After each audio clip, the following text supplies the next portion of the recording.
It has been less than 2 weeks since the Fort Hood shootings, and for the first time, a soldier from Post Falls is talking about his ordeal. 18-year-old Private First Class George Stratton III came home to Post Falls last night. He is among dozens of people who were hurt but survived the Fort Hood massacre. And KXLY4's Tori Brunetti joins us now. And Tori, he has been through quite an experience. Yeah, terrifying. But even at 18, he is showing just incredible strength. He says he was one of the closest people to the shooter in that building, but somehow he managed to get out alive.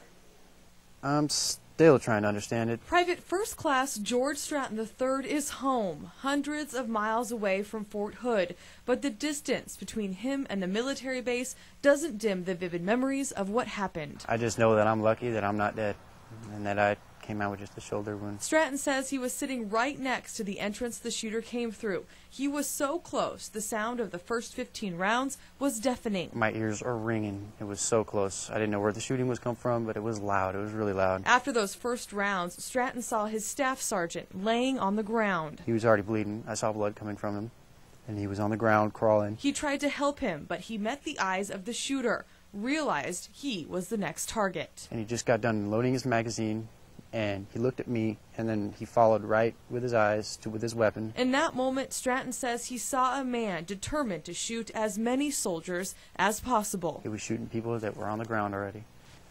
Shot my buddy Cook already. He shot my buddy Cook 4 times. He was already on the ground. Stratton ran out of the building. Once he was outside, he saw more blood. Another person hurt, lying in the grass. So I was just like, man, I was so confused.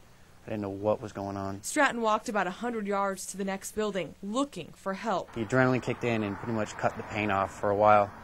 But when I got in the building, they laid down and started treating me with first aid and putting pressure on my wound. Painful. He was released from the hospital the next day. With his arm in a sling, he was able to shake the president's hand, hug his parents, and now he is home.